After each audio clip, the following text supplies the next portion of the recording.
ഇന്നത്തെ recipe tomato പിക്കിളാണ്. അതിനു വേണ്ടി ഞാനിവിടെ 1/2 കിലോ തക്കാളി എടുത്തിട്ടുണ്ട്. കഴുകി വെള്ളം എല്ലാം തുടച്ച് വൃത്തിയാക്കി വെച്ചിട്ടുണ്ട്. ഇനി ഇതൊന്ന് ചെറുതായിട്ടൊന്ന് മുറിച്ചെടുക്കണം. അപ്പോൾ തക്കാളിയൊക്കെ ചെറുതാക്കി മുറിച്ചെടുത്തിട്ടുണ്ട്. ഞാനിവിടെ നല്ല പഴുത്ത തക്കാളിയാണ് എടുത്തിരിക്കുന്നത്. ഇനി ഉണ്ടാക്കാൻ തുടങ്ങാം. ഞാനിവിടെ ഒരു പാത്രം ചൂടാക്കാൻ വെച്ചിട്ടുണ്ട്. നല്ലെണ്ണ ഒഴിച്ചു കൊടുക്കാം. 2 ടേബിൾ സ്പൂൺ നല്ലെണ്ണ ഒഴിച്ചു കൊടുക്കാം.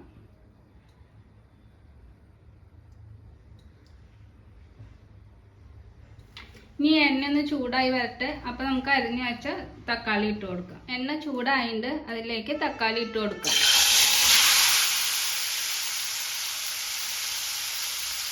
തക്കാളി ഇട്ട് കൊടുത്തു. ഇനി കുറച്ച് ഉപ്പ് ഇട്ട് കൊടുക്കാം. എന്നിട്ട് എണ്ണ തെളിയണത് വരെ ഇതൊന്ന് വഴറ്റിയെടുക്കാം. തക്കാളിയിൽ നിന്നുള്ള വെള്ളമൊക്കെ ഇറങ്ങി വരാൻ തുടങ്ങിയിട്ടുണ്ട്. ഇത് ഏകദേശം ഒരു അരമണിക്കൂർ പിടിക്കും. തക്കാളി എല്ലാം ഒന്ന് സോഫ്റ്റായി എണ്ണയൊക്കെ തെളിയാൻ വേണ്ടിയിട്ട്. അതിന് വേണ്ടിയിട്ട് കുറച്ച് തക്കാളിയൊക്കെ ഒന്ന് സോഫ്റ്റ് ആയിട്ട് ഒന്നും കൂടി ഇതായി കിട്ടാണ്ട് എണ്ണയൊക്കെ ഒന്നും കൂടി തെളിഞ്ഞ് വരണം.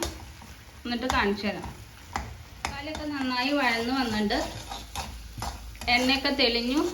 ഇനി ഇതിലേക്ക് പൊടികൾ ചേർത്ത് കൊടുക്കാം.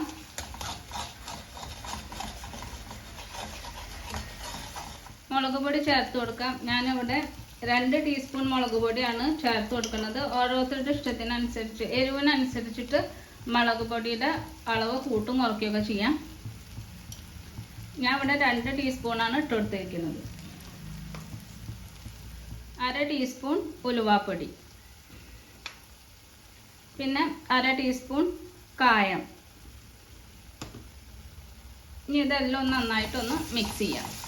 ഇപ്പോൾ പൊടിയെല്ലാം ഇട്ട് ഞാൻ നന്നായിട്ട് മിക്സ് ചെയ്തു. ഇനി ഉപ്പുണ്ടോ ചെക്ക് ചെയ്തിട്ട് ആവശ്യമുണ്ടെങ്കിൽ ഉപ്പിട്ട് കൊടുക്കാം. ഞാൻ ഇതിലേക്ക് കുറച്ച് ഉപ്പിട്ട് കൊടുത്തിട്ടുണ്ട്. ആദ്യം കുറച്ച് ഉപ്പിട്ട് കൊടുത്തിട്ടുണ്ട്.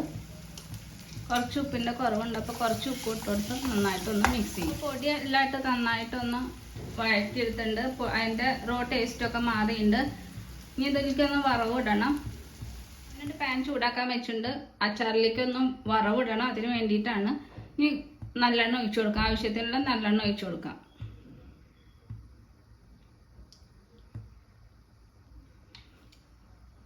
ഒരു ടേബിൾ സ്പൂൺ നല്ലെണ്ണ ഒഴിച്ചു കൊടുത്തിട്ടുണ്ട്. എണ്ണ ചൂടായിട്ടുണ്ട്. 1 ടീസ്പൂൺ കടുക് ഇട്ട് കൊടുക്കാം. കടുകൊന്ന് പൊട്ടി വരട്ടെ. കടുകെല്ലാം പൊട്ടിയുണ്ട്. ഇനി അതിലേക്ക് ഒരു വറ്റൽമുളക് ഇട്ട് കൊടുക്കാം. പിന്നെ ഒരു 10 വെളുത്തുള്ളി ചെറുതാക്കി അരിഞ്ഞത് അതും ഇട്ട് കൊടുക്കാം. ഇനി വെളുത്തുള്ളിയുടെ കളറൊക്കെ ഒന്ന് മാറുന്ന വരെ ഒന്ന് മൂപ്പിച്ചെടുക്കാം. ഈ അച്ചാർ വളരെ പെട്ടെന്ന് തയ്യാറാക്കി എടുക്കാം. പിന്നെ ചപ്പാത്തിയുടെ കൂടെ, ചോറിൻ്റെ കൂടെ, ഇഡ്ഡലിയുടെ കൂടെയൊക്കെ സൈഡ് ഡിഷായിട്ട് ഉപയോഗിക്കാം. പിന്നെ ട്രാവൽ ചെയ്യുമ്പോഴൊക്കെ, ട്രെയിനിലൊക്കെ യാത്ര ചെയ്യുമ്പോൾ ഉപയോഗിക്കാം. കേട് വരുമൊന്നുമില്ല. വെളുത്തുള്ളിയുടെ കളറെല്ലാം മാറിയിട്ടുണ്ട്. ഇനി ഇത് അച്ചാറിലേക്ക് ഒഴിച്ചു കൊടുക്കാം. അപ്പോൾ ഈ വറവ് അച്ചാറിലേക്ക് ഒഴിച്ചു കൊടുക്കാം. എന്നിട്ട് ഇത് നന്നായിട്ടൊന്ന് മിക്സ് ചെയ്യാം.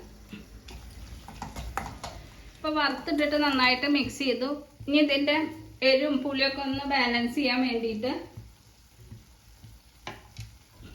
കുറച്ച് പഞ്ചസാര ഇട്ട് കൊടുക്കാം. 1/2 ടീസ്പൂൺ പഞ്ചസാര. എന്നിട്ടിത് നന്നായിട്ടൊന്ന് മിക്സ് ചെയ്യാം. അച്ചാർ തയ്യാറായിട്ടുണ്ട്. അപ്പോൾ എല്ലാവരും ഉണ്ടാക്കി നോക്കണം. ഇഷ്ടപ്പെട്ട ലൈക്ക് ചെയ്യണം, ഷെയർ ചെയ്യണം, സബ്സ്ക്രൈബ് ചെയ്യണം. Thanks for watching.